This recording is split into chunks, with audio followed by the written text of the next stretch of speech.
Hey everyone, it's Ben Hardy here, and in today's video, I'm going to be comparing the Land Rover Defender 130 to the BMW X7 to see which is the best luxury three-row SUV. Before we get in this video though, a huge shout out and thank you to the BMW Pleasant Grove for giving me some time with this X7. This one is available for sale for the time being, so if you're interested, I'll include a link to their inventory in the description down below. If you have any questions or need any help, just ask for Brendan. And then on a side note, if you want to save time and money the next time you purchase a car, link to my car buying guide in the description down below. Let's get into it.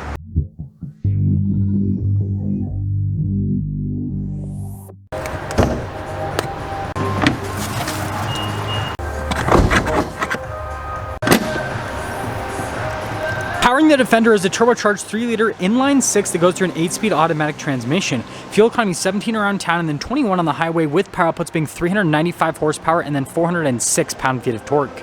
Under the hood of the X7, we have a turbocharged 3-liter inline-6 that goes through an 8-speed automatic transmission. Fuel economy is 21 around town and then 25 on the highway, with power outputs being 375 horsepower and then 398 pound-feet of torque. Now, before we go over the front ends, I do want to mention, if you want to see more videos just like this, then I recommend you subscribe because I post content every single day.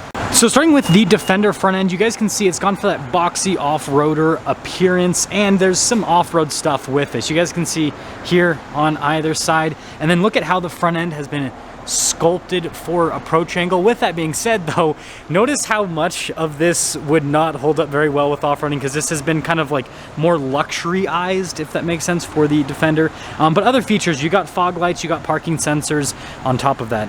Now with the X7, it's a lot more honest about what it is, and that is a sporty luxury SUV, and you can see it with the style. So like, look at how the hood is designed. And you know, initially I wasn't a fan of these new headlights, but they've actually grown on me quite a bit. We've got BMW's new large kidney grille, and then you can see here with the bottom how it's just really aggressive.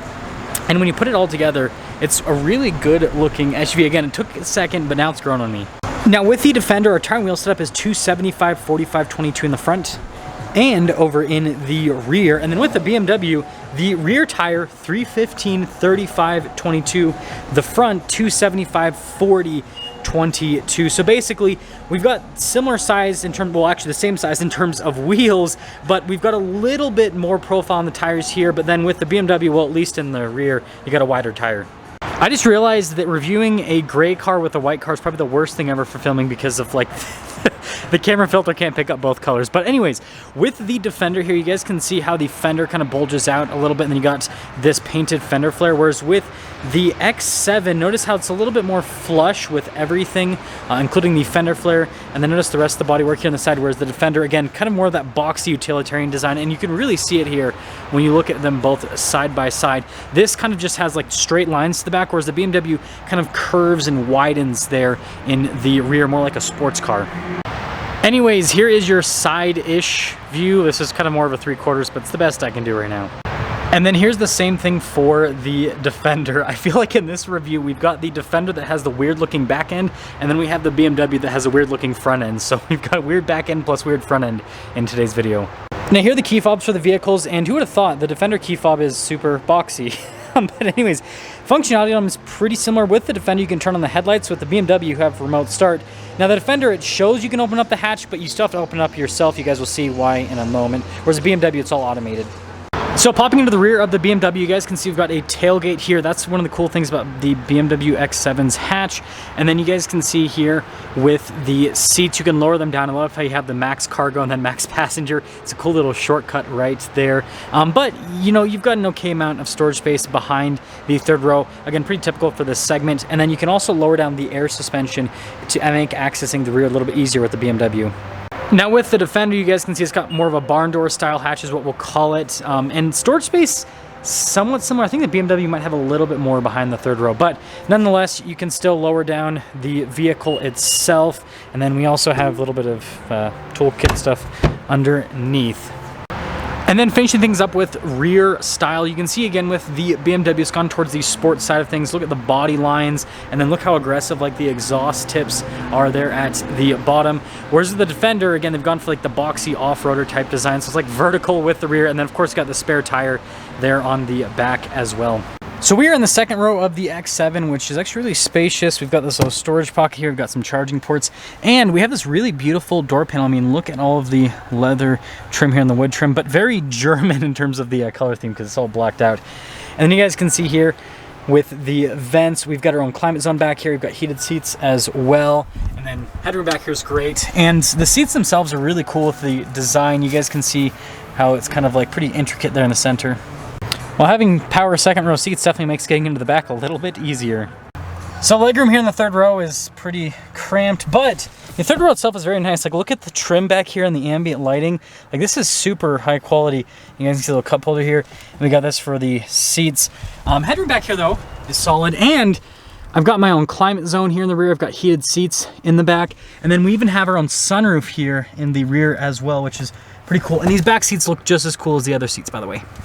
Legroom here in the Defender is similar to the X7. You guys can see the storage pocket. We got our own climate controls, heated and cooled seats here in the back, which is pretty sweet. And the door panel theme is completely different, right? It's more rugged, utilitarian. You got like the wood trim there, and then notice like you can see the paint color as well. And then headroom back here is really good. Now this one actually has a bench seat configuration, whereas that X7 has captain chairs. And then look at the difference with the seats. These are definitely more like towards the luxury side in terms of the theme, whereas the X7 was sportier.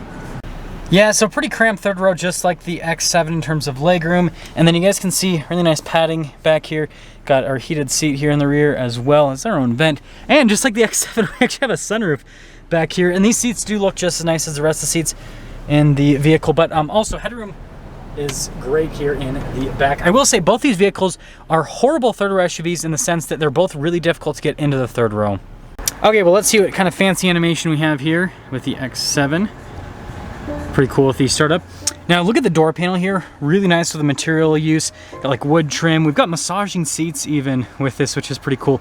Memory seats, all the normal stuff, and we got blind spot monitoring as well. But we'll close that and then take a look at the steering wheel.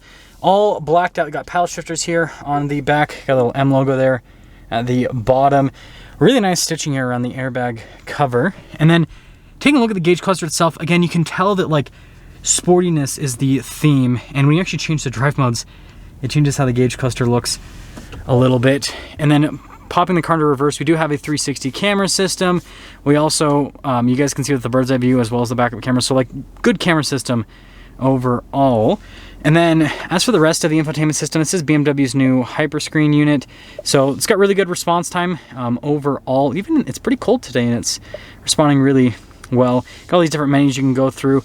Climate menu is always available though, even though it's built into the infotainment system. I think it's pretty straightforward with that. And then look at the trim down below, and then like the wood trim on the dash, and the leather trim here at the top. Very luxurious looking. And then you guys can see with the radio controls down below. And then we got stuff like a wireless phone charging pad, heated and cooled cup holders, which is pretty nifty. Interesting shifter right here. This is just an analog control for the infotainment system. This is for the air suspension to raise and lower the X7, and then your drive modes. And then center console opens up on either side. Look at that nice trim there. Let's actually check out the glove box quickly. Nice. And then we do have a full panoramic center at the top rather. And then it's not really gonna, let's see if I can get this to pop up on the camera very well. There we go. Yeah, kind of. It's got like this nice premium headliner, and you can kind of see it more on the, actually let's pop over here, maybe you'll be able to see it better here. Yeah, there you go. Really nice looking headliner. Well, I guess we'll see if this one has a cool, pretty cool animation. But again, the door panel here at the front is identical to the back with that kind of like utilitarian theme, but with some nice material use. No massaging seats or anything like that though, but pretty nifty sound. Also, we do have blind spot monitoring with the mirrors. Anyways, here's a look at the steering wheel. Really nice leather trim. Notice the airbag cover, just like the X7 is covered.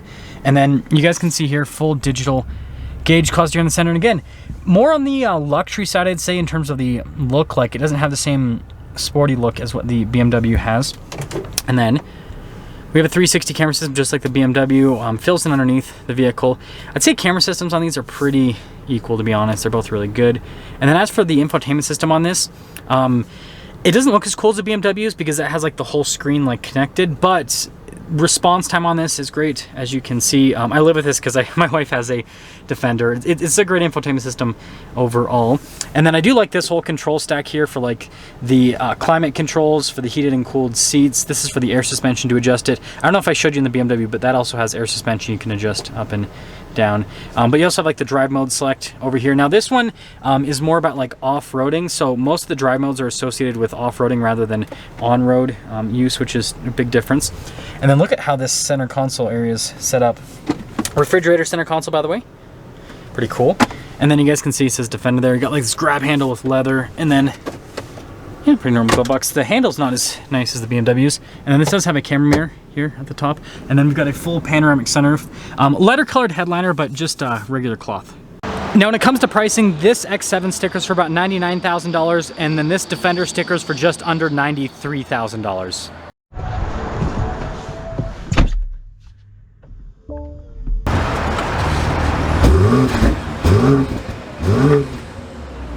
Okay, so setting off in the X7, and you know, I'm actually really excited to make this comparison because these are way more comparable than I initially expected. I kind of thought that this was going to be an apples to oranges comparison because, like, I don't know, I feel like nobody ever really compares BMW to Land Rover.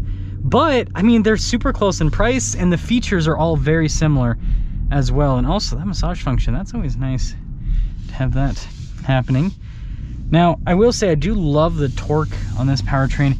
I feel like this powertrain is underrated with the power figures. BMW just seems like they always do that, because this is supposed to have less power and less torque than the Defender, but you know, initially, like, this thing feels really powerful. I mean, we'll see driving the Defender back to back, but this thing's, it's got some punch to it.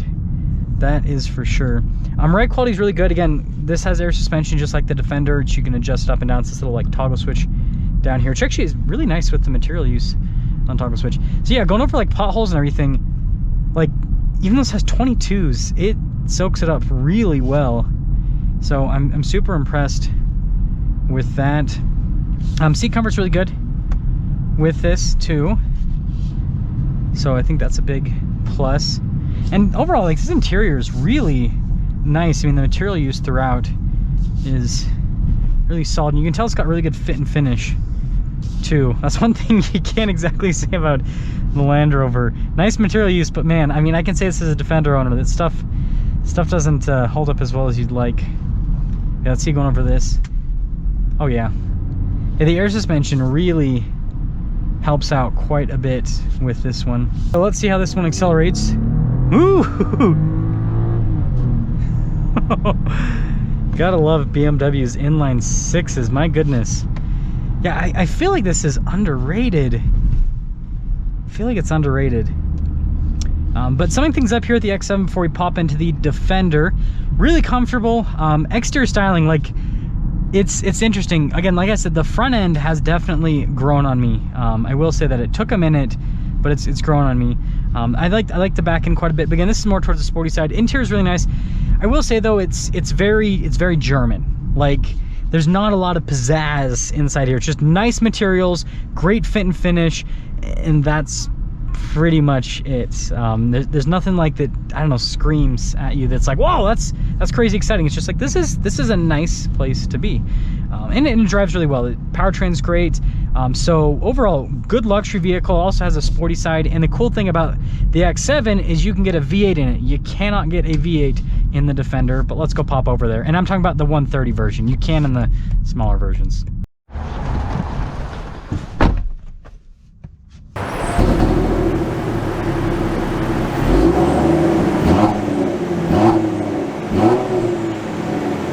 So setting off in the Defender, I will say right off the bat, although these vehicles are similar in size, they feel super different just as soon as you get in. I feel like I'm in, like, again, this utilitarian off-road vehicles with the BMW, again, sport luxury vehicle. So that's interesting. And the seating position is way different. Like the BMW, you're kind of like more into the vehicle, whereas this, you're kind of sitting more on top of the vehicle. Now that being said, my guess about the BMW's powertrain is right. Unless, maybe it's just because this has more turbo lag, but the BMW feels torquier. This doesn't feel as torquey. Like, I feel like I have to get into the throttle more. And, you know, maybe it's because this is a slightly heavier vehicle. I'm pretty sure it's heavier. I should have looked at the stickers. Sorry I didn't do that. At least it feels heavier. Another thing that's pretty surprising is the ride quality. The BMW's ride quality is a little bit better than the Defender. I mean, they both ride really well, but the BMW it's better. And we'll see going over the bigger bumps up here, but yeah, I think that they have a better, and it handles better too. That's for sure. I mean, the absorption with this is just as good. So it's really close. But I mean, like I said, the X7 has a slight edge. Now the X7 tight interior, this you got some like rattles and stuff. That's something that I do think is a little bit frustrating with the Land Rover product, or at least with the Defenders. I can't speak for the full size and the Range Rover Sport because I haven't reviewed a pre-owned one of those with, you know, miles on it yet.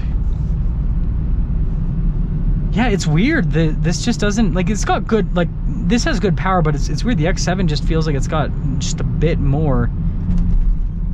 Yeah, they felt about the same as the X7. So the suspension's, it's really close. It's super close between both of these. Now I will be doing a slightly different driving route with this one because I have to head somewhere else. I already dropped off the X7, so just take that into account. I do like the braking on the X7 too. Like, again, it seems like BMW definitely like went hardcore in the sport tuning with that. Now this one doesn't have a sport mode like the X7. Okay, we're getting up and moving again. We got one of these fun runners behind us, so I couldn't do my normal acceleration where I wanted to. So we're gonna have to wait till we get on the interstate to get a real acceleration here with the Defender. But yeah, it's crazy how much, like, it's just the back end. And my Defender does the same thing. It's like creaks from the back of the vehicle. Yeah, the handling's way different, but I mean, this is no slouch. It's no slouch, that's for sure. But it's just not as quick as the X7. So there's quite a big difference with that.